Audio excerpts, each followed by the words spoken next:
Hey guys, welcome back to Psychic Celluloid Signals. We're outside of the Dryden Theater, which is a part of the Eastman House. Represent. We actually just watched the movie Fantastic Planet.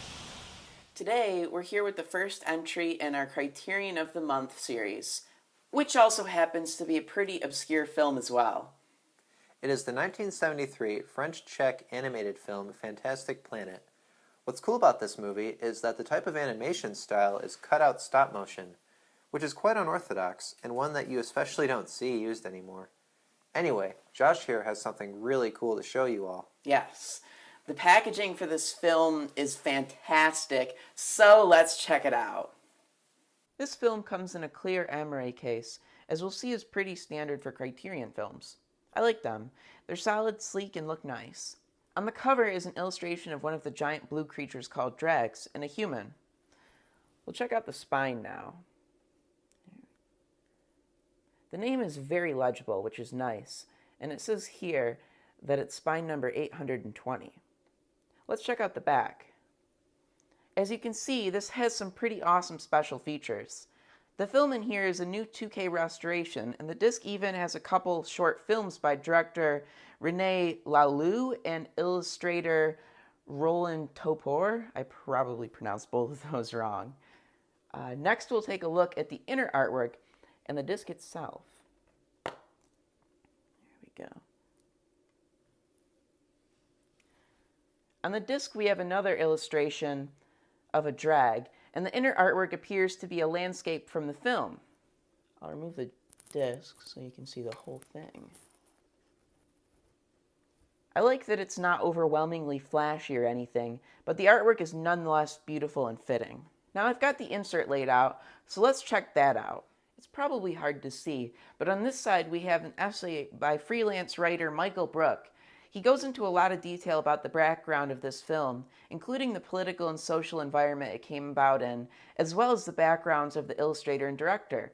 It's really fascinating stuff, and they have this essay on the Criterion's website, so I'll leave a link in the description for anyone who wants to know more, because I'm sure that you can't read that. It's so many words in there. If we flip the insert over on the reverse side, there's a large image of the drag Teva and her pet Tear. Very nice little poster. Probably hang this on my wall, but I like keeping most of my movie stuff with the box that it came in, so I'll probably just throw this back in the box. But nonetheless, it's really nice. Man, those are really cool. I know, right? I think we should also share how we wound up seeing this movie. Definitely. So, a few months back, we got to see Fantastic Planet on the big screen at the Dryden, which is part of the George Eastman Museum. That's where we did the introduction.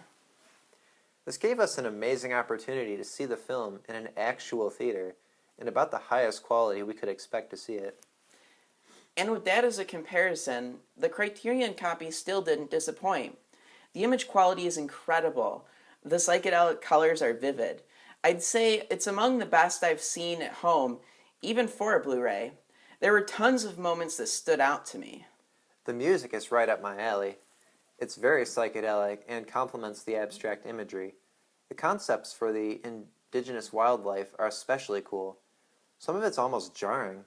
My favorite would probably have to be that dragon monster that the other ohms have to take down. That part was awesome, as was the dragon creature itself. We recorded some first reactions to the film when we saw it at the Dryden, so let's see how we felt about it in October. This is our first reaction after coming out of the film.